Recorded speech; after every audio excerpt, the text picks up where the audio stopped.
Okay, let's get started, everyone. Roll call, please, Mr. Checkett. Commissioner Chalet, Here. Commissioner Springer, Here. Commissioner Cack, or White House, Here. Commissioner McCaffrey, Here. Commissioner Stahl, Here. Chair Sarter. Here. Staff, any additions or deletions from the agenda tonight? There are no additions or changes. Thank you. Thank you, Mr. Byrd. Anyone wish to speak on any non-agenda items? So that would be anything other than the site plan review we'll get to here later tonight. Okay, nothing else. Can I have a movement or motion to approve the minutes from the March meeting? I move we approve the minutes for the March meeting. Second. Roll call, please. Commissioner Chalet, Did I vote on it when I wasn't here? Yes. Yes. Commissioner Stringer, Yes. Commissioner Whitehouse, Yes. Commissioner McCaffrey, Yes. Commissioner Stahl, Yes. Chair Sarter. Yes. Thank you, everyone. Okay, we're to the new business section here. So we have a site plan review tonight. I believe staff has a presentation to get started on, so I will give it over to Mr. Byrd. Thank you, Chairman. As we dive into this one, I'm going to actually turn the presentation over to Mr. Aiden Checkett, our planner one. He's been very involved in the technical review and communications with the applicant team on this project. So I'm going to let him work his way up to the podium for presenting. Is that going to pose you got the clicker for that? Yeah. Okay, perfect. While Aiden is walking up there, just want to share a very heartfelt thank you to Mike Bockelman with Blue Pine Construction, who's been leading the application process for this project for the Community Services Center. And thank you to Pastor Mark Gabbert, Steve Sarno, Joanna, all the other members of the Community Services Group and Wellington Food Pantry for the services they provide to our residents and for being great partners in this application process. They have been excellent to work with, and we're really pleased to be at this stage with the Planning Commission for this site development review. So I don't have anything further to say unless there's questions as we go on, but I'll turn it over to Mr. Checkett. Good evening, Commissioners. Aiden Checkett, Planner One, here to present before you a site development plan for Wellington Community Services Center. Before I begin, I just want to echo what Mr. Byrd said. This group has been doing a lot of good in the community for a long time. Really exciting to see them bring before you a future full-size home for the food pantry, as well as a couple other things. Really appreciate working with them. Great communication, great feedback, and feel really good about this presentation. So diving into a little bit, the site we're looking at here is over on West Harrison Avenue, just west of the railroad tracks, north of State Highway 1. A little over half an acre. And currently on the site, there's a garage building, mostly unfinished, and a dirt lot. What the applicant is proposing is modifying that existing building, bringing it up to commercial code, and using about half of it for a food pantry, half of it for administrative offices for social services. They're also proposing landscaping that lot to town standards, paving the parking, a connecting sidewalk, and denoting some space on the east side for a potential future building that would be used as a childcare center. That east side is not part of this consideration. It's just included for reference and potentially some context for the long-range future of the site. So today, the commission is considering a site plan review. Site plan reviews are considered by the Planning Commission at a public meeting like we have here today. The Planning Commission is the final decision-making body on a site development plan, and the Planning Commission may choose to approve with conditions, or deny the application. Staff has recommended conditions on this site, but the commission is free to choose their own conditions or adopt staff's conditions if they choose to approve the site. Here are the findings that the commission must approve for this site in order to approve it. I'm not going to go into all these in details. They're the same standards that we have for every site development plan, but we will go through all of the necessary circumstances that staff have found to recommend approval based on these findings. And I'm happy to go back to this at any point if any of the commissioners have questions about these findings. So the first finding we can satisfy in order to approve you have to satisfy, I suppose, is the relationship to the comprehensive plan and the land use code. So there are two documents at stake here. There's the land use code, which is essentially zoning in this case, among other things, and then the comprehensive plan. So on the comprehensive plan, this plot is recommended as commercial. Commercial recommendation is defined as including a variety of businesses that support the retail and service needs of the community. Staff believes that this use is a pretty neat one-to-one match with the language included in the comprehensive plan. And then for the zoning, it's zone C1 Community Commercial Zone District, which the language is pretty similar, is intended to facilitate a variety of businesses that support the retail and service needs of the community. I will also note that all of the uses here, the office use in the north half of the building, the community center use in the south half of the building, those are all allowed as a use by right in the C1 district. The child care center, which again is not part of this consideration, but is proposed for the future building, that is also an allowed use, just for context. Looking at the building itself, so again, there's that current garage building that they're looking at pretty substantially renovating to turn into an up-to-code commercial building. Both buildings will have a footprint of a little under 2,400 square feet. They don't encroach into any easements. There is a slight conflict with the rear setback in that building right now is 17 feet from the rear line. In that district, it's 20 feet is the rear setback. However, everything else is in conformity with the land use code. So, and Mr. Bird can correct me on the non-conforming if I'm wording it wrong. It's a little nuanced, but we believe it's essentially it's a non-conforming but allowable use based on general conformity and on the fact that building's already there. They're not exacerbating or going back any further into that setback. All other setbacks are met, and staff doesn't believe again that rear setback it should be an issue. The applicant has noted that if that future building is to be developed at some point, that will be fully compliant with all setbacks. All other dimensional standards are also satisfied for the proposed building. Site grading, really briefly, simple here. Pretty much all the drainage will go into that detention pond you can see on the southeast corner of the lot. The site grading has been reviewed with town engineers who addressed all their comments with the applicant, and I don't think there's anything outstanding on this one. Pretty straightforward site, and staff believes that all grading considerations are sufficiently addressed here. The landscaping for the site is a mixture of grass, shrubs, and then your typical mixture of coniferous, deciduous, and ornamental trees. The landscaping conforms with all the standards, both in terms of screening your building and your parking lot, as well as the aesthetic and water compatibility requirements that we have. There are a couple of utility lines on the property, but the applicant has carefully ensured that all the trees and all the other landscaping, there are no conflict with any of those lines. So I feel that the landscaping meets all of our standards. Parking and loading. There are 15 spaces depicted right now on the site plan. 9 for the west building, 6 as part of a phased development of that future east building. There's an ADA space there on the east side of that building. That ADA space doesn't meet van accessibility requirements, and it will be properly signed. There's also a couple bike parking spaces on the north end of the site. Something worth noting about this site is that I know right now you can see there's spaces on the south of the building designated as some combination of EV ready, EV capable light, and I think EV present. Those are in relation to some new codes the town adopted, the EV solar ready and electric ready codes.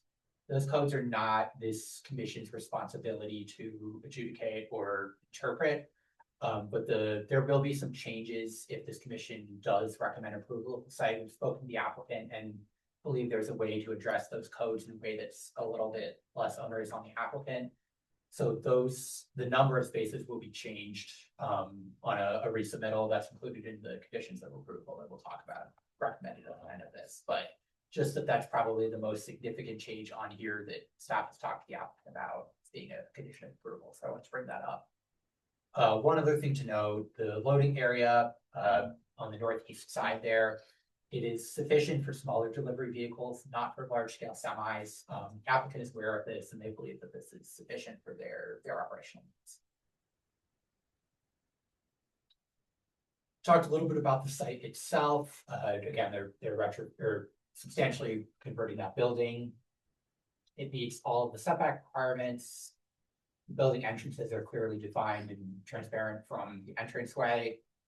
The building itself is, I think, aesthetically compatible with neighboring buildings in the neighborhood as a whole. You've got kind of a stone veneer running around the bottom, a nice kind of asymmetric roof line to add some character, and cedar trims on the windows. It's I think a fairly appealing building. You can see the sketch up on the top there.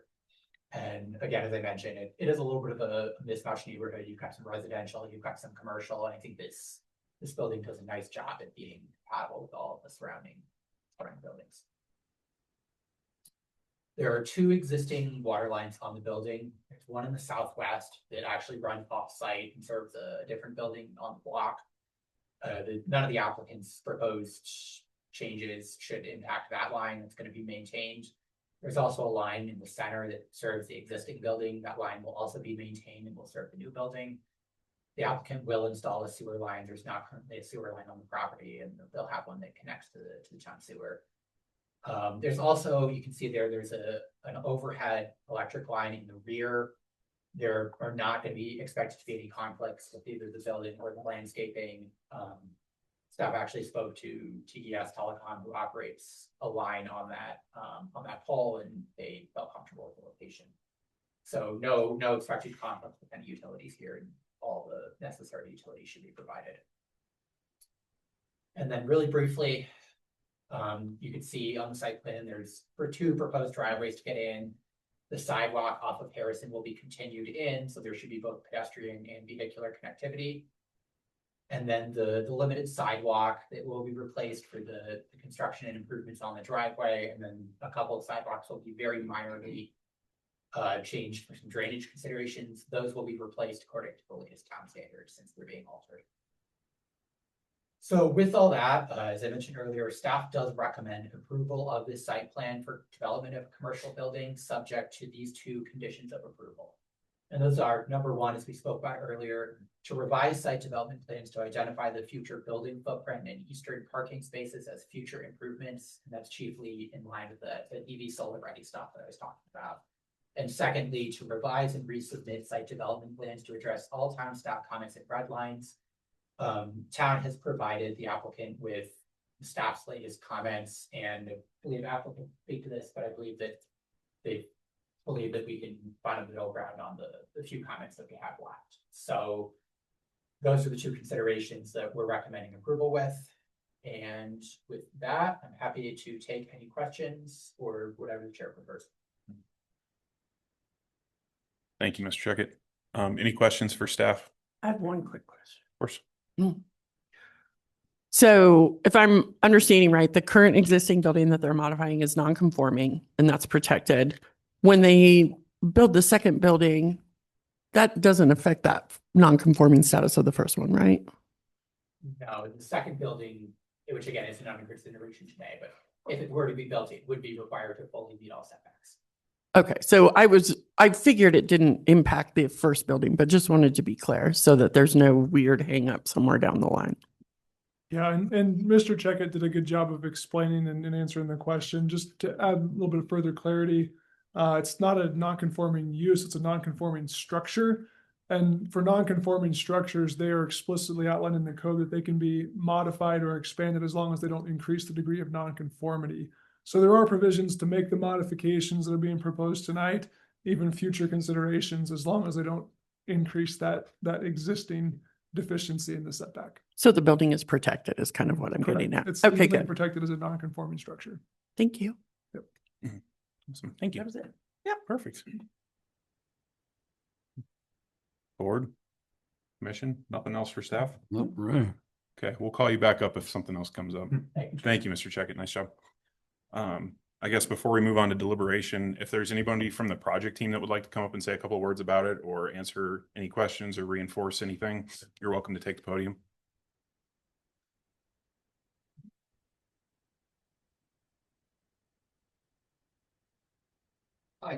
I'm Steve Sardo. I'm one of the board members of the Community Service Center, but it's the Cool Village. Some of you I know, and good to see you again.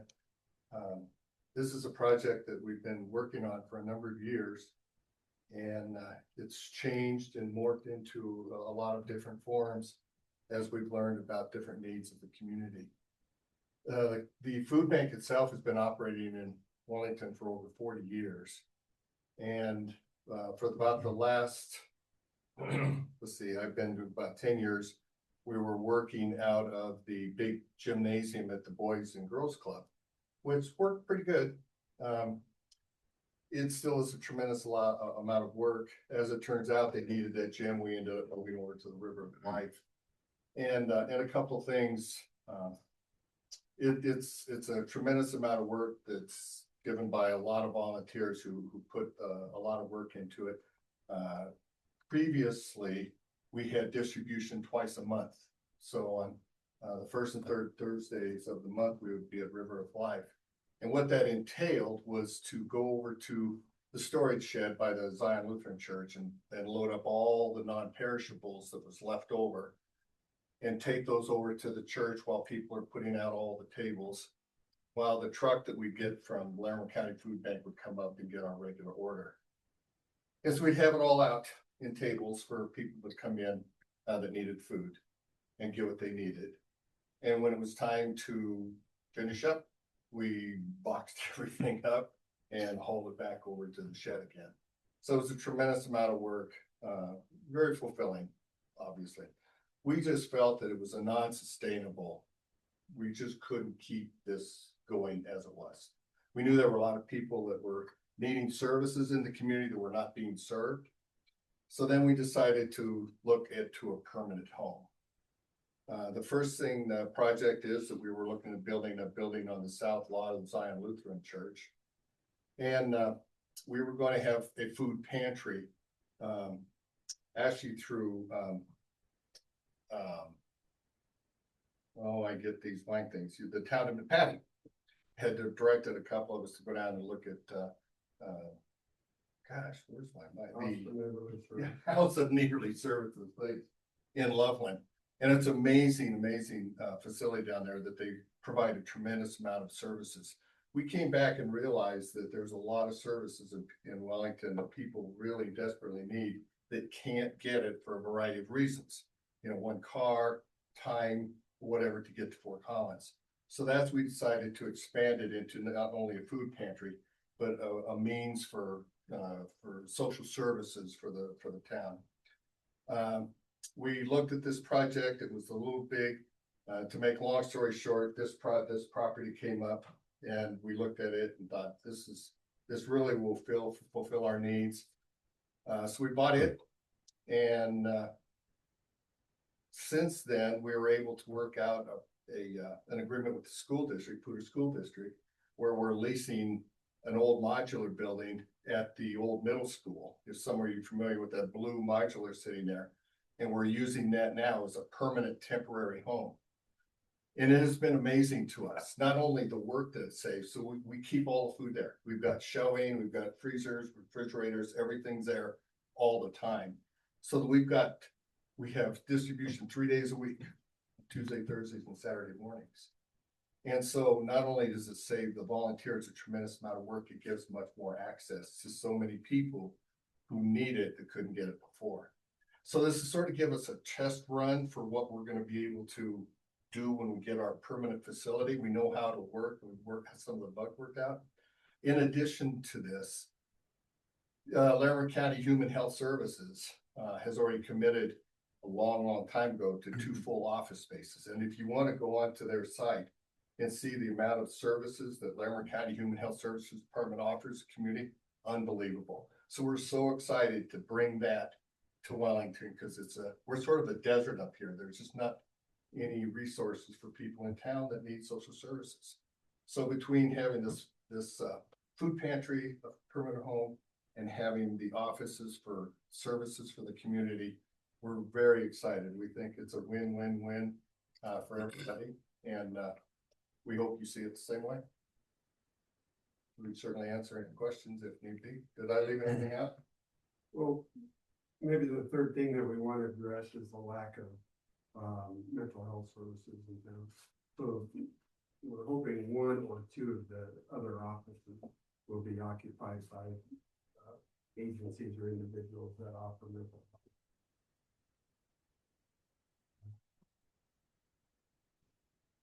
Guys, anything for Mr. Sarno while he's up here? No. Well, you are getting off. Good easy, my job. friend. Yes, thank you. Thank you Perfect. for your time. Great, Appreciate it. thanks, Steve. Okay, Do you that, have a public hearing part? we do not have to have a public hearing part. That was the public hearing right there. So, no, if you guys don't have anything else for staff, any other questions?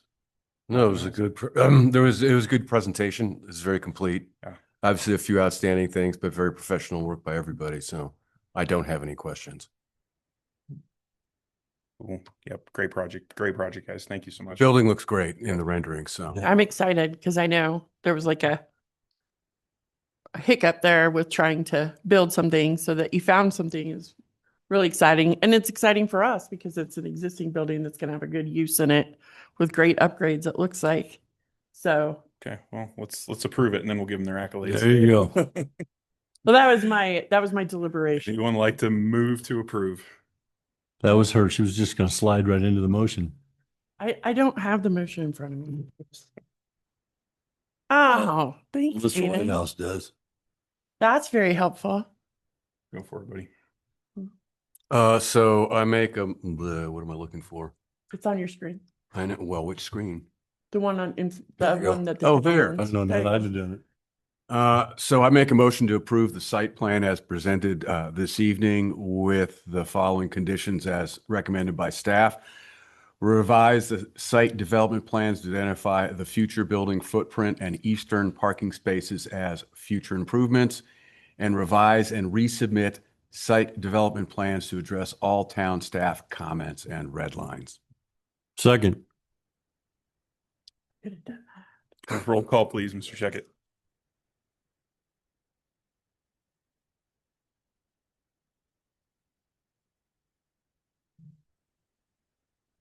We I think don't- that the question that was asked of staff was, did the planning commission support the findings of approval identified in the staff report? We didn't hear any objections to that.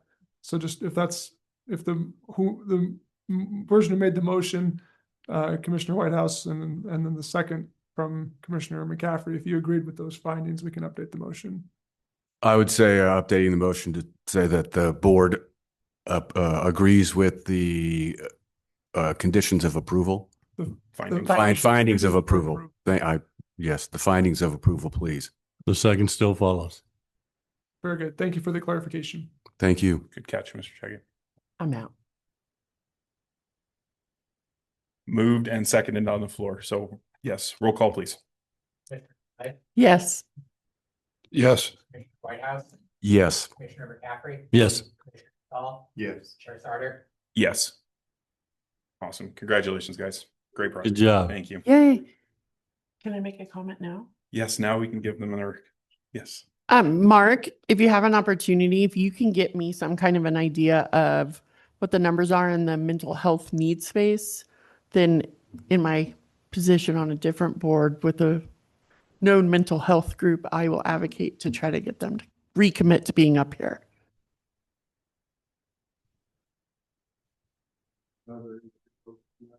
Yeah, happy to help do that lift for you. Okay. Great. Awesome. Thank you. Okay, we'll move on to communications. I think Mr. Bird has a quarterly update for our building permit and lot inventory status. Mr. Bird. Thank you, Chairman Sarter. The written report for that update is in your agenda packet. There's not much to share other than the update in that report. It's a quarterly, so just want to make sure it was there in front of you. You can see the trends on lot development and inventory have continued. So if there's any questions on that report, I'm happy to answer any questions you might have. So question on page 46 of the packet. It looks like there's the actuals like to date, which is 6. And then if I'm reading this, it looks like You're projecting 190 completed units. Is that for this year? So, so let me clarify that. Okay. The projected numbers are budgetarily projected. They're not the expected number of permits that we're planning to issue. We leave those projections on there to illustrate the year over year changes to what we're actually seeing versus what we modeled in our budgetary projections. Those are not expected unit counts from a permitting standpoint. Okay, so I mean, there's some funny things going on in the world right now, so causing a lot of instability. I mean, talking with the builders as you do they give you any sense of what they might be bringing online? And there's obviously a lot of factors. Interest rate is one, uncertainty in the markets could be another one. So I don't know if you have any sense of that or not. Yeah, there's always uncertainty and risk around development. There's always market timing, consumer confidence, and other factors that come into play. I continue to have conversations with our development community. Everyone's kind of watching to see what happens. In terms of the expected number of permits, we do have some projects that are already underway. We have a recent approval for Wellington Downs multifamily. They've indicated that they're going to move forward with that project this year. Okay. We're continuing to work with our developers on other plat and development agreement type of projects. So they're still doing the entitlements to help have projects in the pipeline and ready to go when the timing is right. So we're continuing to work through those things. Honestly, I think more telling than the page 44 that was called out is the next page that has the little chart with the trend lines. That blue line near the bottom, the permit ready single family lots, is a much more telling. This is on page 47. It's a much more telling trend with only 55 buildable lots in town. And that includes the 20 multifamily units that was just recently approved for multifamily. That is a more concerning trend for the availability of permit ready lots. And when we say permit ready in the context of this report, we're talking about it's zoned appropriately, platted appropriately, agreements are in place, and infrastructure's in the ground, meaning you can pull a permit any day, everything is there that's needed to support a residential construction. So there's a shortage in our pipeline for permit ready lots, and we're hoping to close that gap in the near future. Okay, thank you. Yeah, thank you for the question. Any other questions on the lot inventory report? No. Excellent. Just a couple other quick communications to share. Town staff is, if you haven't seen it, go up 6th Street. Kaufman Robinson Inc.'s project is looking fantastic. It goes up quickly when you're doing concrete tilt-up panels. So it was really exciting to see that project come above ground very quickly. They're progressing steadily and in great shape. They have identified a couple of possible changes they'd like to make, including expanding their parking lot they'd shown a future parking area, and they're evaluating maybe adding some of that parking now while they have crews on site and mobilizing. So we're evaluating the impact of that parking area. They've also asked some questions about some of the landscaping for the number of trees and the desire to make sure their site's water conscious, that they may want to propose some changes to landscaping. Currently, our staff believes that these can be administrative level changes after the site plan. They're under that 10% threshold and don't have other significant site impacts. So currently we're progressing in that manner, believing that we'll be able to do that through the administrative process. But if for any reason, we're just kind of identifying that for you so you're not surprised if you see something. But if for any reason it's not administrative approval and needs to come back as an amendment to the site plan, know that we'll be bringing that to the Planning Commission if we need to. I also want to give a brief reminder. We really appreciate all of the work that our advisory boards and commissions do for the town. Your volunteer hours are very much valuable to this community, and we thank you for it. A couple of our board of trustee members have organized an advisory board appreciation dinner. That is next Monday. So we've submitted all your RSVPs, and we look forward to seeing many of you there. So just don't forget to put that on your calendar. Another reminder I'd like to share, with this being April, we had 2 seats on the planning commission that were ending their appointed term. Those were Commissioner Cholet and Commissioner Kanak. The process is not yet closed for accepting applications. I know that there's been interest in reapplying, so we thank our commissioners for that interest. And then if there are any other applications, that window will remain open for a little bit longer to accept those applications before initiating that process for appointments. And then lastly, in a similar vein, our Board of Adjustments also has a vacancy on it. So if you or anyone you know is interested in serving on the Board of Adjustments, a number of our members on the Planning Commission also serve on that board. That's an allowed, you can double up on PC and BOA. So if you or anyone you know is interested, there is a vacancy on Board of Adjustments that we're trying to fill in that application window as well. So appreciate the opportunity to share those thoughts, and I don't have any other communications. Very good. Can I ask a clarifying question? When does the window close, since technically this is my last month? Yeah, technically, I think we're leaving them open until filled. Obviously, there's also a municipal election going on simultaneously. I know I haven't even voted yet. Um, That's terrible. Today or tomorrow is your day. I Don't be know. late. That's what I hear. Yeah. But yeah, the application window is likely to close fairly soon. And then once we understand the results of the municipal election, we'll be asking the Board of Trustees to make appointments to advisory boards and commissions shortly after that. Okay. So I'm just going to plan to be here in May unless you tell me different. That would be an excellent plan, and I will communicate with you if anything has to Fair. change. with that. Fair. Well, anybody think I forgot twice in 3 months or something? We'll stay in contact, and thank you for the reminder. Okay. Good to go. Do we have a space where I can ask a question before we're adjourned? We're not adjourned. You have this much time. Okay, I have one more question, and I know I wasn't here last month, but I did read through the minutes. So do you have can you provide an update now that the Home Act has passed and been signed by the governor in terms of the impact to the town of Wellington? I will get back to you on that. I am not prepared to speak on that tonight. I've had a Okay. couple of other things that we've been preparing. But I will follow up on the passage of that with the language and provide an update at the next planning commission meeting. Okay, that would be great. Thank you. Which Absolutely. you'll be at. Maybe. Maybe not. Unless you tell me to get out. This much time. I'm done. Awesome. All right. Mr. Bird, anything else? Nope. Commissioners? Those comments. All right. Awesome. Adjourned. So All right, everybody, stick around. Okay. Okay. We're ready. All right, let's get started. There's no formal formalities to a work session, so whenever you guys are ready. All right.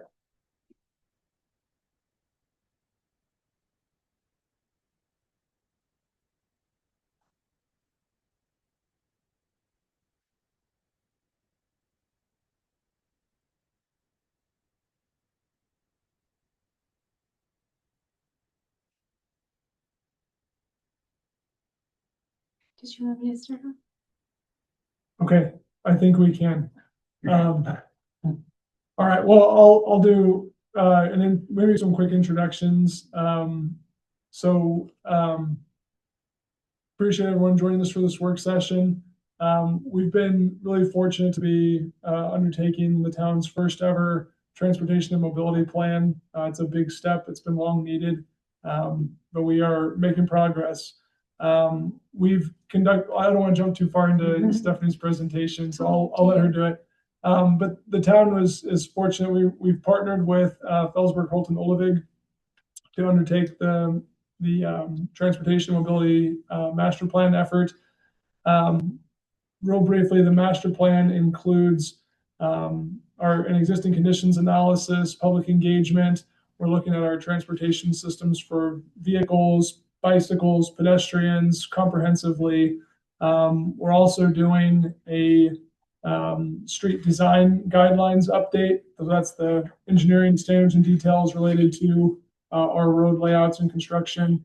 And we're also doing a little bit later on evaluation of our existing road impact fees and recommendations for an update to that.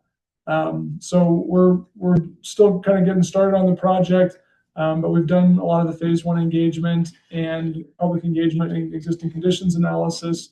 So Stephanie from FHU is going to present what we've found so far, what we think that means at this stage, and we're going to have some discussion around our draft vision and goals. So I will stop talking and let Stephanie Ball from FHU take it from here. Hey everyone, nice to see you. Thanks for having me here tonight. So as Cody mentioned, we're gonna run through a brief presentation, and then we'll have some opportunity for questions, and then we'll talk a little bit more about our vision and goals process and have a more broad discussion about that. So we'll give an overview of the project, what tasks are involved and where we're at. We also have completed some of our technical analysis with the current future conditions. And so we'll just share some of those key takeaways. We do have a full report that will be ready soon. And then we also have completed our first phase of engagement. So we'll share some of those key takeaways with you, but also have an engagement summary, a full engagement summary that goes into detail. So with that, project overview. This is really an important process for the town to take when thinking about what transportation and mobility looks like in the future. This is a long-range plan. We're looking 25 years into the future. And really the goal for this is to provide a clear vision of what you'd like your transportation system to look like and a shared framework to guide you through that over the next 25 years. So it's really intended to serve as a decision-making tool across departments when you're considering improvements and priorities. And we have a few sort of plan pillars that we've listed here. It's really important that we're grounding this in community and staff input, and you'll see some of the tasks that we have to make sure that we're incorporating that. And also to make sure that this is, we also have a data-driven portion to this, and that's some of the technical work that I'll share with you here in a moment. We also want to make sure that the outcome of this is clear and implementable recommendations, and you have the tools to move forward in implementation and decision making. This is intended to be a plan that will have a list of projects and recommendations that can feed into your capital improvement plan and help you with that process. And as Cody mentioned, we'll also be doing a policy alignment as well. So making sure that the comprehensive plan and land use code is reviewed as part of this and those transportation elements in those documents, as well as the multimodal street standards. That's a great opportunity to update your street standards to align with the goals of the transportation plan, as well as the road impact fee nexus study, making sure that you can fund the projects that you have that are listed in the plan. All right, so there's a lot on this screen, but this is our project schedule. And sometimes this is the easiest way to describe what tasks we're working on and where we're at in the project. So we're here in the beginning of April, and we've completed our current and future conditions assessment. We have completed our first phase of engagement. We have 3 phases of engagement planned throughout the project. Our second phase is planned for early summer. And we have a third phase of engagement planned for this fall. And so the second phase of it, let me just start with the first phase of engagement. So the first phase of engagement is all about understanding the needs of the community. We're gathering input on priorities in terms of what types of improvements are most important to the community members, where are the issues, and I'll go into a lot more detail about the findings of that. That second phase of engagement is understanding from the community what trade-offs they're willing to make for different types of projects. And then the third phase of engagement is really about, here's the draft plan. Did we get it right? Does it reflect the feedback that you provided so far throughout this planning process? And so we're wrapping up our current future conditions and doing a bit more technical analysis on some follow-up questions that have come out of that. But we're in the midst of developing recommendations, strategies, projects. We're looking at a few corridors, some key corridors, to take a little bit of a deeper dive on some of those to make sure that we're providing the amount of detail to move those really important corridors along and understand what those recommendations need to be. And so during our second phase of engagement, we'll be presenting some of those draft recommendations and network recommendations. And during that time, we'll be working on things like planning level cost estimates, and we'll be starting that impact fee nexus study. And so we'll be doing some other things while we're reaching out to the community about what we've done so far. I think that is primarily it. We are planning to have a draft plan this fall and move through adoption by the end of November. And so that's our project schedule. Okay, so we'll start off with the current future conditions report. There's a lot on this slide. We won't go through all of these in detail, but this is just a list of everything that we looked into in terms of the data that was available, completing data that wasn't available, conducting analysis, everything from sort of general community profile like population, employment growth and demographics, all the way to travel patterns, the roadway system, pavement condition, bridge condition, analyzing traffic operations today and in 2050, looking at safety data, crash data over the last 5 years, looking at the existing bicycle and pedestrian networks, looking at the comprehensive plan, what was recommended in that, what transit services are available in terms of human services transportation. And then reviewing previous plans, both Wellington plans, as well as some of the regional plans that have relevant recommendations that we want to take into consideration with this transportation plan. So we started this exercise by forecasting growth. This is an important step in planning for 25 years out, is understanding what growth looks like and what's planned in the community. And so we used the North Front Range Metropolitan Planning Organization, NFRMPO, their model. They have a travel demand model that extends into Wellington and beyond, even though you're not within the MPO boundary. And so this is the only model available to be used in this geography. And so this is the best that we have to work with. However, we did compare what was recommended in that model to the comprehensive plan and made some minor adjustments just to make sure that it closely aligned with the comprehensive plan. And so with this, the key takeaway is that households are expected to grow by 130% by 2050. And employment is expected to grow even more by 150%. And so we're using this information, and sort of the red areas are the areas that are expecting the most growth, and the blue areas are the areas that are expecting the least amount of growth. And so this is really helpful to understand where the traffic may be dispersed as the community grows. And so I mentioned the travel demand modeling. And so we conducted both existing and forecasted into 2050. And so currently, Wellington's primary roadway network, we don't go down necessarily to all the local road levels, but looking at anything sort of collector level and above. And so that primary roadway network currently carries about 90,000 vehicle miles per day. So all the traffic throughout the day. And by 2050, that amount is projected to more than double to about 185,000 VMT per day. So that's a significant increase. And so we want to make sure that we're planning a roadway network that accommodates that and also considers the other modes as well as people start to take other modes of transportation. And so with that, we look at a high level sort of planning level volume to capacity analysis. And so this is looking at the existing roadway and the classification and understanding what capacity it can carry and where it starts to exceed that capacity with the future traffic volumes. And so what you're seeing on the screen is an estimated peak hour. This is not necessarily based on traffic counts at these locations. We do have some of those, but it is a modeled estimate.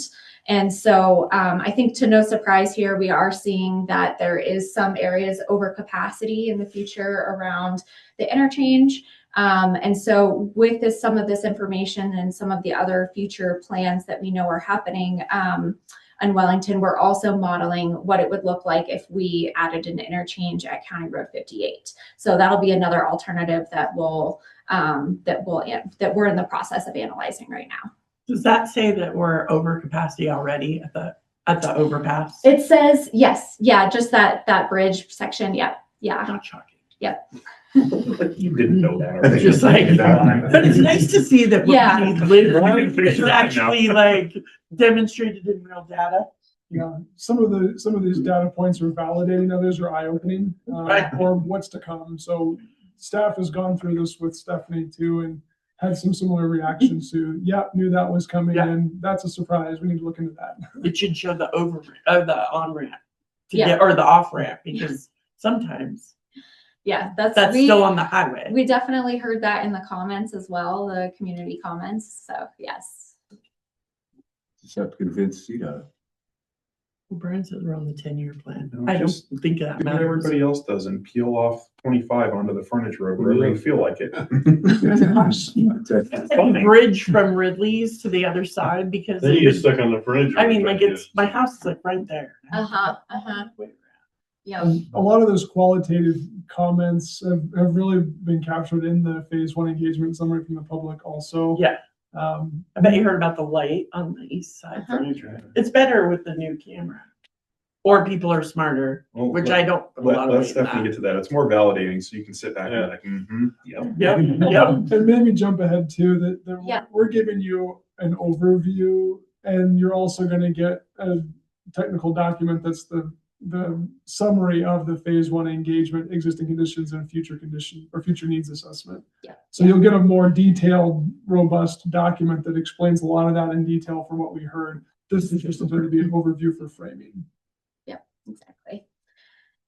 So safety analysis, we did look at crash data, the most recent 5 years of crash data, and this is reported through CDOT, and so we were able to gather that data. And so we split it up a few different ways. One, by looking at all of the crashes within the growth management area. And then we also looked at crashes only just within the town boundary. So wanting to understand some of the existing challenges and then some of the things that you might need to consider as you grow. And so we were really focused on looking at the severity of crashes, looking at vulnerable road user crashes, so pedestrian, bicycle crashes, motorcycle crashes, and looking at the locations of those. This crash data is going to be really helpful and informative as we dive into some of those key corridors and are starting to look at improvements. But this gives us a general idea of where this safety issues are and where we may need to make some safety recommendations. Quick question. Sure. Abbreviation on this, KSI. Yes, thank you for asking. That's a great question. KSI stands for killed or seriously injured. Yep, so a fatal crash or somebody who's been who has incapacitating injury. So it seems like both the serious injuries were in 2024. Is Yes. that what I'm assuming? Yep. Yes. Yeah. Oh, go ahead. Oh, I was just gonna comment on, for those that have been in the community for a long time, this is a 5-year look back of data. I have heard of or am aware of other fatality or injury accidents that aren't on this list, to just know that there's a limited window of what the data is looking back at for this study purpose. Yeah. And it's general practice to usually only look back at about 5 years. There's a lot that can change between those times. Obviously, going back before 2020, you have different travel patterns and so forth. And so and I will say, so you can see that there's an increased number of crashes. That's a trend that we're seeing statewide, and really, I mean, throughout the entire US is seeing those crashes starting to increase. So. With their smartphones. Something like that, yeah. Okay, so we also looked at the bicycle network and took into account anywhere where there was existing trails, planned trails, an existing bicycle network, like bike lanes, paved shoulders, those sorts of things. And then we also conducted a level of traffic stress analysis. And so that takes into account whether there is a bike lane or not, whether there's parking, roads with or without a center line. That is indicative of the volumes that are on that road. And then number of lanes, the speed limit, and then where we had the data traffic volumes. And so this really tells us where the highest stress locations are and where there may need to be some recommendations to improve that to make it feel more comfortable for a broader user base. So when we're thinking about the bicycle network, we want to plan for all ages and abilities and try to strive towards providing facilities that accommodate all users. I can't read the key. Is the little yellow dot on the existing bicycle network? Is that the underpass? Yep, it is. Yeah. And people have told you that floods, right? That it what? It floods. The underpass? No. Yeah, it's actually part of the drainage for Box Elder, so. Yeah, okay. So it isn't always an access point. Yeah. I think that's common with underpasses, unfortunately. Yeah, the saving grace would be it's raining when it floods. Yeah, that And would we be could nice. use some of that, so we can deal with the short-term pain and the Yeah. cleanup. Yeah. But it is on the radar as a concern. Yeah, I just wanted to make sure you knew that. Yeah. As someone who lived on the east side, I could attest. Mhm. Yeah, definitely. All right. Currently not flooded. Hydrated. And no risk Yeah. of being Yeah. flooded right now. So, you know. Yeah, we'll see how the summer goes. So we also looked at the pedestrian network, and so we actually were able to use existing sidewalk data from the comprehensive plan effort and update that where we knew that there were updates. So we are able to show where there's sidewalks on both sides, where there's maybe sidewalk on one side or there's potentially missing sidewalks, as well as looking at the multi-use paths and trails that are available. One thing that I didn't mention earlier is that we are coordinating with the Parks and Rec folks to make sure that we're incorporating any recommendations that come out of the Parks and Rec master plan to make sure that we're the plans are in agreement with each other and that we're taking all those into consideration. So we're coordinating with that team. And so with the pedestrian network, another extra analysis that we did was pedestrian demand, and that's the map on the right. And so this is a really helpful exercise in understanding where pedestrian improvements are most needed or maybe most important. And it can be a helpful prioritization tool and helpful when we're looking at some of that detailed data of making sure that there's good access in those locations. So we used employment density, population density. We used community services, points like grocery stores, libraries, community centers, schools, and then we also use the downtown commercial zoning as a prioritization criteria, as well as parks and trails. And so you can kind of start to see with the heat map where those locations are the most concentrated. I have a question. So how do you determine the density? Like I'm looking at the east side. I'm kind of trying to understand why the only location for high density is on the southernmost part when the northernmost part of the east side of the highway, I should specify, is where the majority of our multifamily housing is. The people most likely do not have a car. Yeah. There's probably another factor in there, and it could be that park access potentially. So it's the overlapping densities. So not just housing, but also taking into those other considerations. But that could be something that we look at a little bit further to see if the population density needs to be a little higher weighted. But yeah, I think that's good feedback. He zooms in so I can see it. Yeah, and I think it's probably pretty apparent, but a lot of the pedestrian demand is centralized around schools and downtown. I mean, the destinations or parks, but the destinations where people are wanting to walk to are what's triggering that higher threshold for the. Right. I get that. I mean, like, I didn't know what went into deciding that, but I think like sometimes the data doesn't tell the whole story, right? Like Yep. Right. the people that run across the highway to get to school, they live on the east side, right? Like literally they run across the highway. The people that need to get to the grocery store, that don't want to play Frogger, walk across our overcapacity bridge and take the really long way around. I mean, there's people walking from the east side all the time, but I don't know how you capture that with data when the Yeah. majority of our lower income residents, and I say lower income just because typically that is where renters are, Mhm.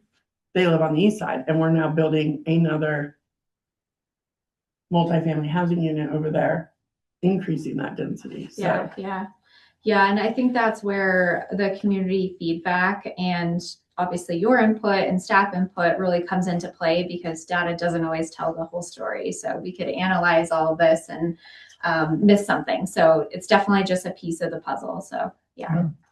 Stephanie, if you know offhand, this particular, the heat density map for Mhm. pedestrian demand, does that in any way account for any of the known physical barriers like highway access or lack of overpass? Yeah, it does.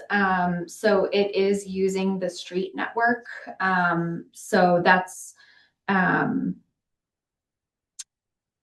yeah, so if there isn't a street connection across the highway, it's not extending beyond that necessarily. So I think it is kind of demonstrating that, but I think that's something so we used walk sheds for some of these. So like population and employment density, those are in polygons. So those are used in that way. But where we have a point location, we used walk sheds for that. So we used, I think 5 or 10 minute walk sheds to kind of expand out from there. And so that's why you're seeing some of that kind of uneven sort of squiggly lines to them. okay, I mean, like, I just get concerned that we look at stuff like this and it kind of overlooks the actual need that exists because there's an interstate there. Doesn't mean that there isn't a need or people's desire to get to the community center or the library or soon the Wellington Community Center that will have services and things like that. Yeah, definitely. Conversely, that may also be illustrating that point that there's not pedestrian demand, because if it's more than a 10-minute walk shed, it's not a convenient path. They're not going to walk there. They're going to take another means of access. So where there's lack of pedestrian demand, it could be because of a critical infrastructure piece that's missing. Right. Which, okay. I would just argue with that doesn't mean that there isn't a demand. It just means that there's a community of people that are literally cut off from those services. Yeah, but if you put a pedestrian bridge directly from the east side to the new Wellington Food Bank, it's a 40-minute walk, half an hour walk. I think that's what Cody's trying to say. Like, even if there was a direct, perfect line straight there, who's going to do that? Most The people kids that are probably playing Frogger to get across the highway right now. not the point. The point is there's a half an hour walk. Who's taking the half an hour walk because it's a half an hour walk? You're taking other means to get there, not walking a half an hour, even if there was an accessible way to do it. Okay. And I am seeing both sides. I understand. But right. And suffice it to say that we don't look at a single data set to make decisions. We look at the collective, and this is one of the data points that we look at for pedestrian connectivity, pedestrian needs. There's other factors in there as well as the qualitative side. This is the quantitative side. There's a qualitative side in the public engagement and user feedback that we get as well. So all of those need to be looked at comprehensively as opposed to a single map. No, I get that. I'm just making sure that the conversation's being had, that there are factors on that side of the highway that up till this point have often been overlooked.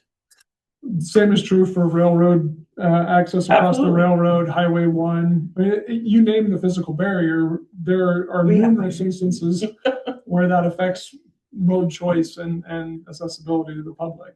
And again, this map is just illustrating one way of showing how the data can be looked at to illustrate that.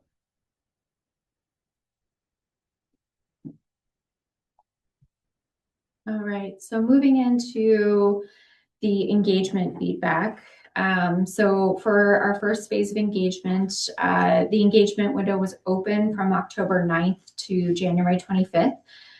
So slightly longer than planned, but we were, situated during the holidays and wanted to make sure that people had a chance to participate, given that, the holidays can be a hard time to capture folks' attention. So we had a few in-person events as well as we had an online engagement page. And then we also had social media posts, press releases, lots of communications. We did a podcast and really did a concerted effort to outreach to the community and make sure that people knew that this was happening. And so what you're seeing here is a chart of our participation through that engagement period. So you can really see that during that November, early December timeframe, that's when we were pushing a lot of information out. We also sent mailers out to homes as well. And so you can start to see where that participation is.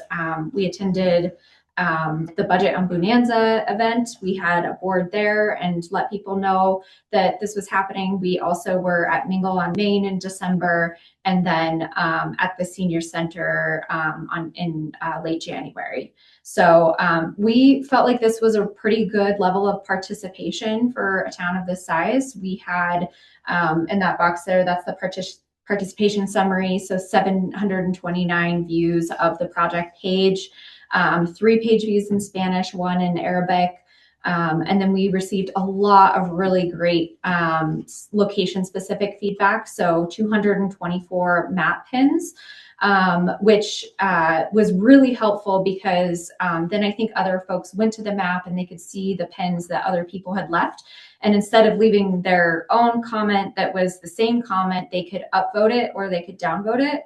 And so we received 415 upvotes. So really like re-emphasizing some of those comments that were really important. And so this was really important feedback to balance out our technical evaluation, because our data is limited and often doesn't tell the full story. And so using this feedback has been really helpful in combining it with our technical to understand what recommendations we need to make for the community. So some things that we heard, we also, oh, thanks. Some things that we heard, we asked the community to provide us with their transportation improvement priorities and ask them to pick their top 3. So the chart here shows what ended up being the top 3. And so that's safer streets for people of all ages and abilities, easier walking and biking connections, better routes to schools, parks, and downtown. And then some of the other categories that weren't as popular, but still were important and did receive some votes were streets that support growth and local business, preserving Wellington's historic culture and character, improving public transportation options, less traffic and smoother travel, and reducing reliance on cars. And so we got, with those location-based feedback, we got a lot of raw comments. And so we're able to capture these in themes. And I think a lot of the themes that were arising from those comments generally align with those top 3 types of improvements. And so this was a really helpful exercise in informing what direction we need to take the plan in and what sort of vision and goals we need to develop. So this was a primary input for that, which we'll get to that conversation here shortly.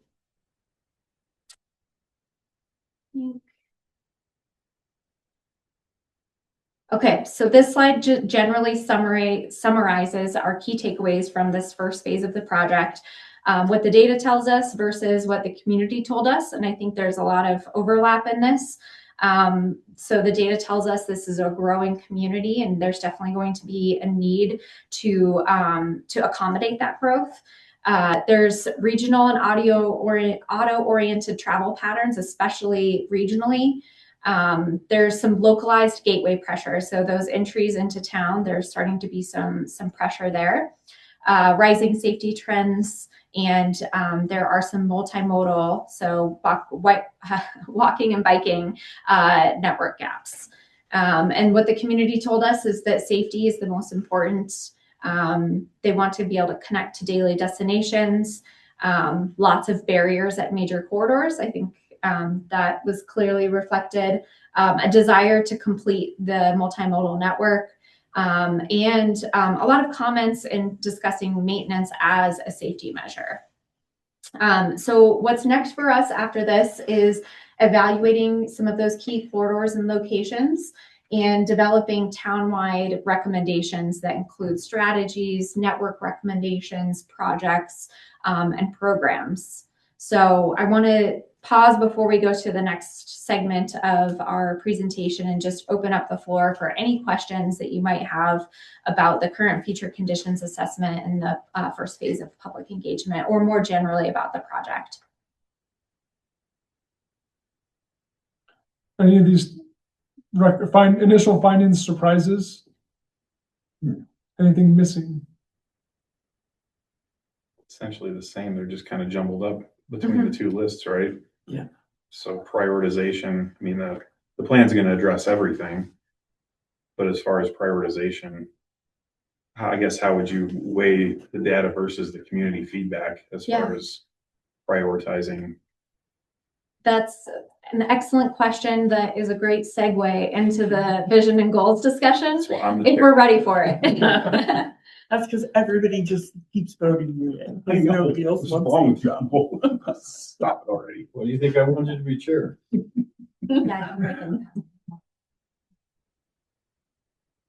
So this is just a kind of worksheet version of what you'll see on the screen coming up. Draft vision, guiding principle, and goals, just so you can take notes if you want to take notes. It can be hard to see on the screen, so we wanted to print it out for you guys.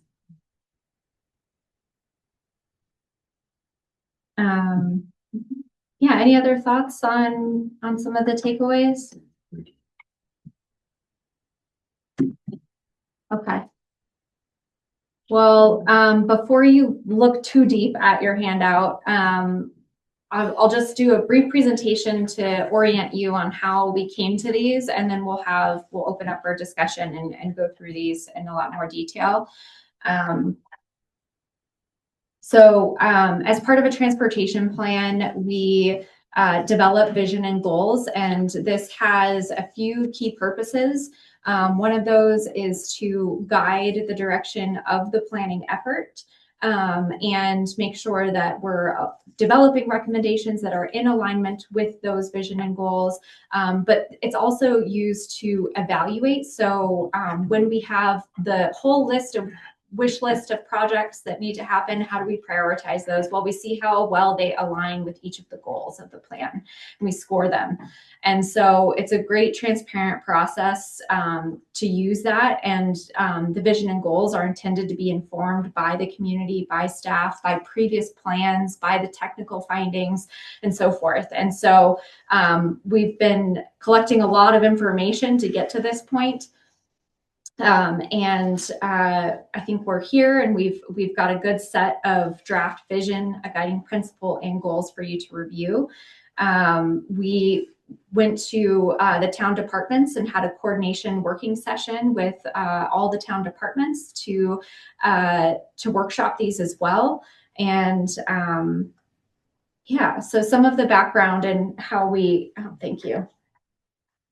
Some of the background on how we developed these is that we started with looking at your previous adopted plans. All of those plans tend to have vision, goals, and maybe their tasks, like in your strategic plan, they're phrased a little bit differently, but we wanted to look at what you've already established and make sure that we're capturing that and acknowledging that. And so the comprehensive plan has a community vision, and it has a number of transportation goals, as well as some facilities and programs goals that are relevant to the transportation system. So we looked at those goals as well. We looked at your strategic plan, which has a vision statement and a mission statement. And there's transportation related goals in that as well. And so we wanted to make sure that we were keeping the theme of these, but maybe being a little bit more specific to this planning effort. And again, just as a reminder, this is the same chart that you saw in our phase 1 community engagement, taking the community's feedback and looking at those top few priorities: safety, easier walking and biking, better routes to schools, parks, and downtown, streets that support growth and local business. So keeping those in mind as well. And came to the purpose of the vision, and we ended up developing a guiding principle and goals. So just to give you a little bit of background on why, or I guess the purpose of each of these. So a vision statement is intended to be a broad inspirational statement that describes the future state, so long-term future state of the transportation system. And then we developed a guiding principle. As we were going through the goals process, we realized that that we kept coming back to this core value of considering people and making sure that people are at the core of the planning and decision-making process. So a guiding principle can be a core value that shapes how those transportation decisions are made. And so we'll share that with you here in a moment. And then a set of goals. We really try to keep the goals to really like 4 to 6 priorities that each sort of frame something unique that you'd like to measure against. Not only with this planning effort, but as you're considering future projects after this is adopted, something that you can come back to and evaluate against. So we'll start off with the draft vision and guiding principle. And this is the page 1 of your handout if this is too small. So I'll just go ahead and read out the draft vision. And I think this captures many of the themes that we've heard so far. But it is, Wellington is a place where people travel safely and comfortably throughout the community and to regional destinations, regardless of whether they walk, bike, drive, or use transit. Community members of all ages and abilities feel connected to neighborhoods, daily destinations, and local businesses. As the community grows, the transportation system grows with it in a way that prioritizes responsible and coordinated development.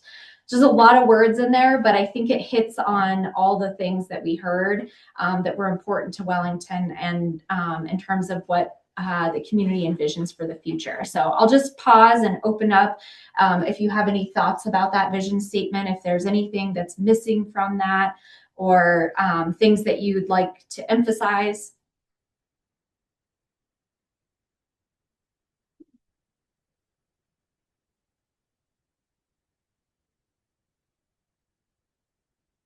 Broad, overarching, and future planning, right? That's the point. Yep. Yeah, I think it's good. I think you guys nailed it.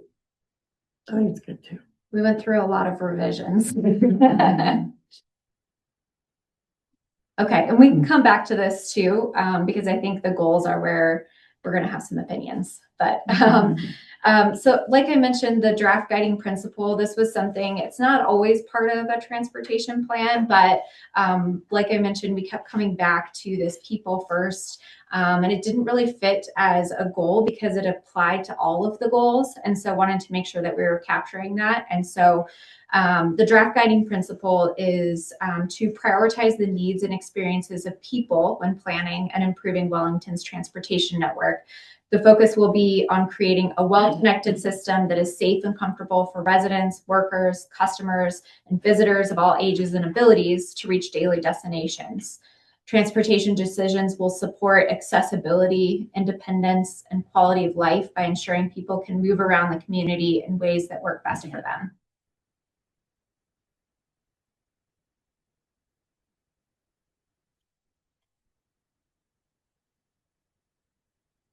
We were really cautious in trying to use words that would resonate with the community and that weren't too technical transportation planning terms, but definitely let us know if you see any of those that and raise that up. I think that's really approachable for a general population, especially in a small town.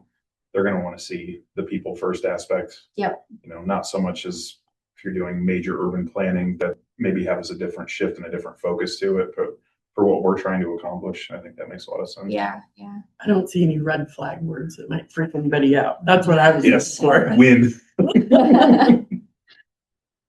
Because you could be in a room with 20 people that like it and go into another room with 20 people that have a problem with one single word that will make your life safe.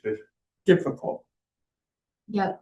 So it's good, safe language. A lot of descriptors, a lot of descriptive words, but I think it captures and is pretty holistic in capturing all the different types of community members that you have.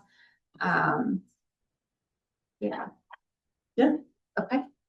And maybe just pointing out too, that we can come back to these at the end too, to see if, once we get through the goals, looking at it with the lens after some discussion, do these still resonate with you? Did anything in the next conversation spark a need for a change, or was something missing?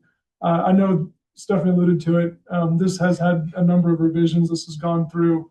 FHU didn't create all of it. They provided a base for staff to evaluate. Public Works, Town Administration, our Business Development Manager have all kind of looked at this through different lenses. So with FHU's guidance, I do feel like we've tried to capture that broad perspective, what makes sense for Wellington, but we don't pretend that it's perfect. That's why we continue to get more input, and we'll have multiple opportunities to look at this. Okay. So we have 6 draft goals, and if you flip over the sheet, I know this is definitely smaller. Could you, since that is so small and we all have it, could you flip back to the slide that has the data versus the community? Certainly. Because I think that, seeing that, keep going back. The data, where it's like what the data tells, but the community, where. Yep. Yeah, that one. I think looking at that now in contrast to this might be helpful. That way we can have a reference point. Yep. Kind of where these landed and how you guys shook it out between those two. That makes a lot of sense. Yep. Okay. So there are 6 draft goals, and they each have a word, and then we have a descriptor of that word. So it's helpful to have some sort of word that represents the general goal as we use them throughout the plan, not having to have an entire goal statement for each one. And so we'll once we finalize these, it'll be incorporated throughout the plan. And so we'll have some icons associated with them to represent them, and perhaps some colors. And so this is really just a key part of developing our planning process. So some of these are pretty common to have in a transportation plan. Safety. I haven't been part of a transportation plan that has not had safety as a goal.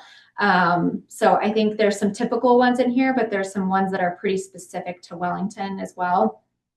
And especially as you get into the descriptors. So connectivity, improve connections between neighborhoods and everyday destinations. The everyday destination piece was something that came up during feedback, to make sure we were capturing that and providing some examples of what we mean by that: schools, parks, downtown, trails, local businesses, community services. And then with that connectivity piece, okay, how are you connecting, walking, biking, traveling within Wellington comfortably and safely? What does comfortably mean? Yeah, so we've had some questions about that. It's a common term that we use in transportation planning. And I think it's sort of a squishy word. In bicycle planning, it's different. It's like level of traffic stress. Okay, how comfortable is that? Is it comfortable for all ages? And so I think the intent is there, but is that something that's easy to measure? Not necessarily. Comfortable could be not sitting in traffic. It could be having a ride somewhere, not having to drive somewhere. So I think there's a lot of interpretation to that. Level of comfort can be viewed differently by different user experiences too. And so it's, as Stephanie said, not intended to be a measurable entity, because different ages and abilities are going to view comfort differently. But as part of that goal, are we addressing comfort for all users, or are we limited to, we're only looking at comfortable for a specific set of commuter drivers? You know, so that's why I like having it in there, is because it's a broad goal that requires decisions to evaluate multiple types of comfort for multiple users and abilities. And is the word improvement improve existing, or improve include adding? Both. Okay. Definitely both. Is there a way for, as I told you, my day was complicated. So now I'm like in this very like looking for holes kind of mentality. So I know it's a guiding document, but sometimes we live in a difficult community. How do we make sure that key definitions are understood, that improve doesn't mean only what's existing? improve means more of an overall improvement, which could mean additional. Yeah, that's a good point. And I'm hoping that that'll be reflected in the plan because the plan will have recommendations for future connections that don't exist. And so hopefully it's obvious, but yeah, I think just looking at this at face value, it's like, well, does it or not? But I think that's something that we could certainly add to the definition of this goal if you think it would help provide more clarity, something like improve existing and new connections, or improve existing connections and create new connections, or something along those lines.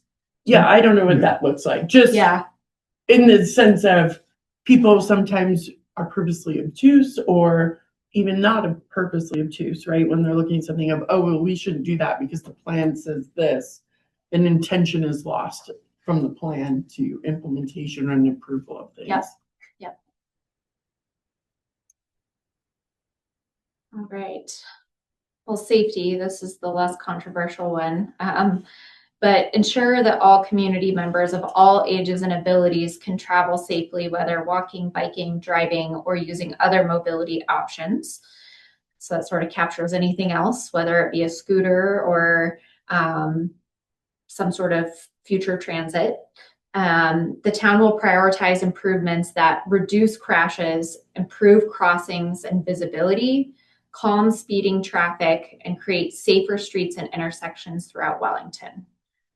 Those are capturing some of the comments that we received from community members specifically about traffic calming and a lot of intersections that had some visibility concerns, so forth. So that'll definitely be a lens that we'll be looking at. I might add, just to go back to number one, my suggestion would be improving, however you want to do the improved part, but connections between all neighborhoods and everyday destinations. Yep, that's a good call. All neighborhoods, yep.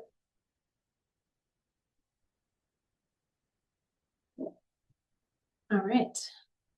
Okay, we'll move into economic vitality.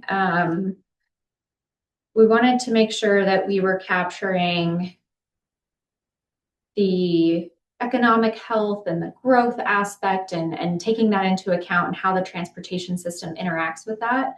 And so the goal here is to ensure transportation investments support Wellington's economic health and continued growth by improving access to downtown, commercial areas, and employment destinations. The system will support customer access, employee travel, and goods movement while contributing to a vibrant and connected business environment. So making sure that there's a balance between all of those needs.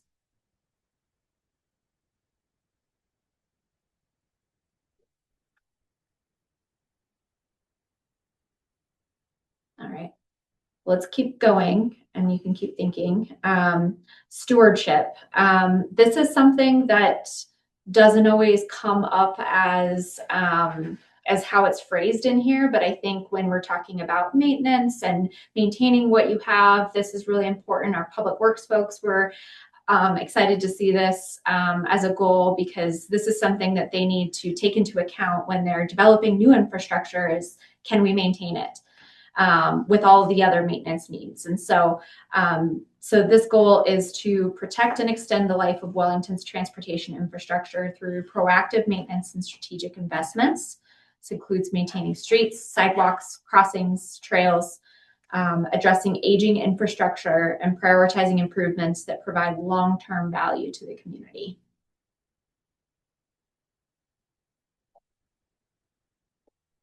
All right. Regional access was another important, I think we saw sort of two access themes, local access and connectivity, and then regional access more broadly. So this goal is about coordinating with regional partners to improve mobility between Wellington and surrounding communities, including Fort Collins and other regional destinations. The transportation systems should support efficient regional travel while balancing local community needs. There's a large commuter travel pattern, and so wanting to make sure that we're taking that into consideration with recommendations as well. Is there a place for calling out advocacy, and I know that sounds kind of crazy, but we're much better now. But previously, and a recurring theme that I still hear in my travels around community and the state, or the region and the state rather, is that Wellington lacks sufficient advocacy within those different organizations and groups for things like aging infrastructure, that we need to be more of a voice for ourselves. I don't know if that's even appropriate for this, but we've operated in a silo for a really long time. And now that we've been branching out over the last couple of years, we kind of have this preconceived notion that we want to be lone rangers out here without any help from anyone else. I'm not sure about the last comment with the Lone Ranger piece of that, but as far as advocacy goes, what I would suggest is it's a lot easier for elected officials, community volunteers, staff to go and advocate to other groups like a CDOT or a metropolitan planning organization related to transportation when you have a clear vision and a plan and a document that says these are our community's priorities. Now I know what I'm advocating for. It's much more difficult to show up at those meetings and say we want something, but we don't really have any plans that document what it is we want. This plan is a huge step for the community. I'm not criticizing that. I'm just saying, I'm is there not a place defending to it. ensure that we have advocacy moving Adopt the forward? plan. Well, Without the plan, it's hard to advocate for it. I think you're missing that point, but okay. But I do think this is acknowledging the coordination piece with regional partners, and in terms of coordinating on sharing funding and things like that. So we are going to be coordinating on this planning effort more largely with Larimer County and CDOT and NRMPO. And so we do have that as part of one of our tasks to coordinate with those folks. Okay. And I'm not dismissing the comment, but how does what we can definitely think about it some more in terms of building some language for how to promote the town brand, build the advocacy, put the right tools in the hands of the people that need it to be able to go to those groups. I'll give you a really good example. Yeah, please. So I said, did I talk to you about the transportation fee? Tonight. Right. No, I'm Yeah. saying, I said that Yeah. to you. And the reason why I asked you is because in a similar work session with a different planning commission, transportation fees were a conversation, and discovering that another municipality coordinates with the county to collect those fees to ensure that the county roads that feed into that municipality are maintained and improved and all of that, right? So there's a coordination there. It's the only municipality that does that. And I asked why, and they said, well, nobody else wants to do it. And then specifically to me, including Wellington. And I said, well, when was the last time that conversation was had? And they said, well, 6-8 years ago. What's changed? That's the attitude I hear a lot. And obviously a lot of things change. And in the last 6 years, a lot has changed here. Our priorities, all doing this plan, other plans that have been done. And so I'm kind of thinking from the standpoint of not what we are doing or what we're intending to do, and even the work that we have been doing over the last few years, but more the perception from those outside entities that we really do have to make a concerted effort to make sure that not only are we in the room, but our voice is being heard. They're remembering our voice is being heard, and people go, oh, we should talk to Wellington, instead of Wellington being like, hello, remember us. Does that make sense? It does. I wonder too if part of the building to incorporate those thoughts into the plan is these are the high level goals. Each goal is going to have implementation, prioritization, things around it too. Maybe it's for those like key partnerships, CDOT, regional access. Maybe those are some of the implementation steps that show up underneath some of these goals for regional access or connectivity, responsible growth. I mean, we could put more thought into the next steps for implementation steps or sub goals to help make sure where those touch points need regional advocacy, that we're highlighting that as an important need of the plan. I don't know if that's the end all be all, but I think look at that. I just feel like it's just like one of those weird recurring themes that I hear a lot just because of the different things that I do, that I would just like Wellington to be aware that that's happening and that we need to make a concerted effort to change that perspective. Yeah, I think this fits really well as a strategy that would fall into the action plan. So yeah, Okay. I mean, note of that. Yeah. Good feedback. Yeah. All right. Okay, so the last goal we have listed is responsible growth. And this is really about thinking about the connection between land use and transportation. And so this goal is ensure Wellington's transportation system grows alongside the community in a thoughtful and coordinated way. Transportation investments, policies, and improvements will support new development, connect future neighborhoods to the existing network, and align with the town's growth management and land use goals in a financially sustainable way. So a lot there, but I think this really speaks to some of the other efforts that we'll be doing as part of this process, looking at the land use code and looking at the street design standards to make sure that those are reflecting these goals and that they can be, enforced through your land use planning efforts.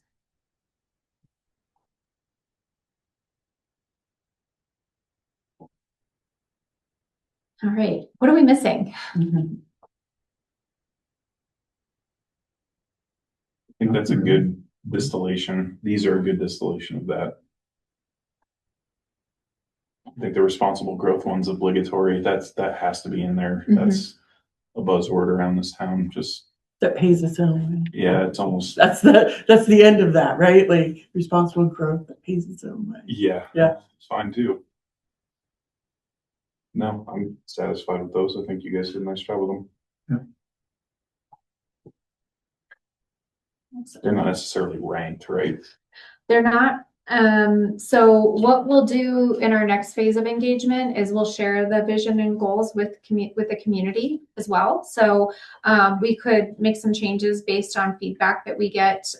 Sometimes we'll ask community members to tell us which ones they think are the most important, and that can be helpful in when we go through the prioritization process. We can weight the goals differently. So if safety is the most important goal, that might have the highest weight when it comes to taking into account where that project gets ranked.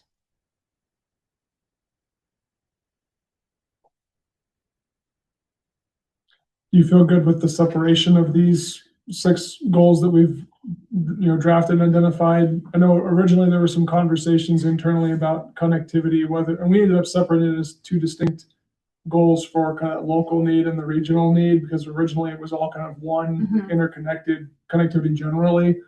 Is that the right approach for what we're looking at, to separate the local need from the broader regional need? Do you want those rolled back up? I think separate is better. I mean, because there's certainly needs within the community, but then there's no public transport that I'm aware of between the town of Wellington and Fort Collins. So, that's No a train. oh god. It's likely that's going to be one of the strategies that's identified for providing other alternative modes of travel for those that need it. We'll have to see where it ranks in terms of prioritization and public sentiment, but we've already received some of that feedback, and we know it's in the upper Front Range transportation planning region's 10-year plan to identify a way of connecting Wellington and Fort Collins for transit opportunities. Again, that's on the list, but not prioritized or funded, which gets back to the advocacy component. If it's a high priority for the community and supported and adopted plans, then that becomes a strategy that we would want to advocate for with those appropriate groups for BNC, Upper Front Range TPR, or Metropolitan Planning Organization someday down the road. So, these are all interrelated and have that, there's probably other umbrellas that are overarching multiple themes here that kind of tie things back together. But yeah, this is kind of the Planning Commission's opportunity to kind of litmus test what we've seen and heard from the community at a high level, what staff and our consultants have put together. If we're missing the mark or we haven't captured something, love to hear your input before we roll this out to public engagement phase. I mean, I'm sure it's captured in here somewhere, but, you know, the fact that we have a high school without a declining population, like the majority of our school district, full of students who literally lack opportunity because some of those opportunities through the school district exist in Fort Collins, whether that's at Front Range or different internships, welding classes or whatever. I mean, they do some welding at the high school, but there are a lot of opportunities that aren't available to our students here, and in fairness to the students at Timna, because of a lack of public transportation. So if you don't have parents who, if you're not of driving age, or your parents didn't buy you a car, or you don't have a mom or a dad that can just drive you wherever, then you are losing out on opportunities and after school jobs and all of these things because of that lack of access. I mean, there's literally a whole generation growing up here in Wellington that opportunity kind of requires a U-Haul at some point for them. Yeah, definitely. Yeah, I mean, I think that speaks to definitely the connectivity piece locally, and then that regional access piece, and making sure that we're thinking about all modes of travel. So we'll definitely be looking at that. So microtransit is a trending term in transportation, especially for smaller communities. So we've done some microtransit feasibility assessments in the past. We're not necessarily going to do a super deep dive on feasibility, but have some understanding of what it takes to set a system up like that. What is microtransit? Please. Great question. So it's just, it can be fixed route on a route, but it's typically a demand responsive service. And it can be funded in different types of ways, and it can serve different types of users. And so it can be app based, or it could be on a route on a schedule. And so the word microtransit is basically just describing that it's transit without having the giant bus that's public transport bus. And does that have to be through an existing service? Because I know the MPO had that, and Wellington was not eligible for it because we're not in the MPO. Yeah. So, I mean, I think there are communities who have set up their own services. The challenge obviously is funding that, and having long-term funding of that. So not just the setup and the capital investment, but the maintenance and operations of that. And so that's a big challenge. There's definitely some federal grants out there, but things aren't looking great for that right at the moment. But that doesn't mean that you shouldn't plan for it in the future.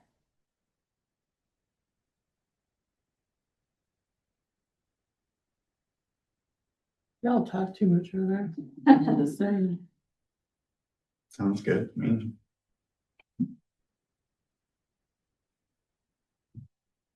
After going through the goals, does anyone have any additional thoughts, ideas, or questions concerning the vision and guiding principle?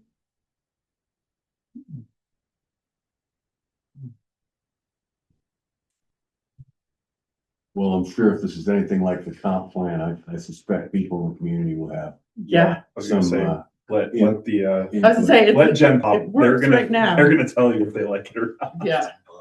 Wait for them. Well, it is kind of in its own way. I remember land use in comprehensive-plan nightmare, so.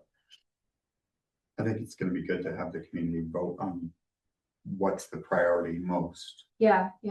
and see the feedback from there. Okay. Yeah, I like that. Yeah, we frequently do that. Sometimes it feels a little repetitive of that first question that we asked them in the first phase about what are your transportation priorities. And so, but it'll be good to see if these reflect the same feedback, I think. So. Well, the first is figuring out what they are. And the next one seems to be, okay, so this is what you said. Of these, how do you rank them? Which is a little different question. It is, yep. I wonder if you ask the question in a different way, that people like to complain. I almost said a bad word.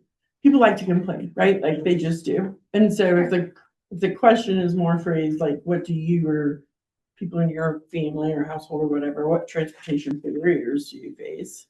And how do those kind of align up with this?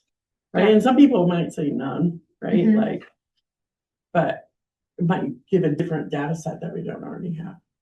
Yeah.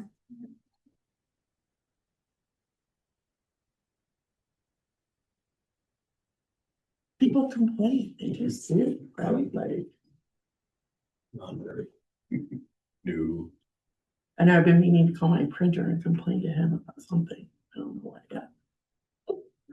Look what you did. Yeah, yeah. Any other thoughts on the vision, guiding principle, and goals? We are good. Okay, It's great. awesome. Then I will go to next steps. Again, we have our lovely schedule here that is pretty small for you to see from back there, but I'll describe what's on the screen. So as I mentioned, we are in progress on doing a little bit of additional evaluation, some more detailed evaluation, including modeling the interchange at County Road 58 and I-25. And then we're also going to be doing some additional evaluation, deeper dives on some of the key corridors to help advance those with this plan. We've got a second phase of engagement coming up in early summer. And then we have, after that engagement, we'll be working on developing the draft plan, updating the multimodal street design standards, so making some recommendations there, and then working on the road impact fee nexus study during that time. And come fall, we'll bring the draft plan to the community and ask them, you know, if it reflects the feedback that they provided, if we're missing anything, and did we get it right?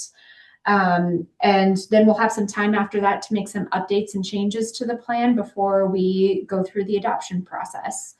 So I think as we have currently laid out, the next time you see us will probably be at that draft plan, but we'll be providing you with some updates along the way. I think we'll either do that through developing some memos or deliverables that you can look through. But yeah, I don't think we've finalized exactly what that would look like. Yeah, we haven't. We've given you the very high level overview tonight. There's probably close to 100 pages of supporting documentation already. Yes. At least, probably more. Yeah. But you will get a chance to look at all of that. And as Stephanie pointed out, we are still seeking public engagement throughout this process. This is not a one-stop.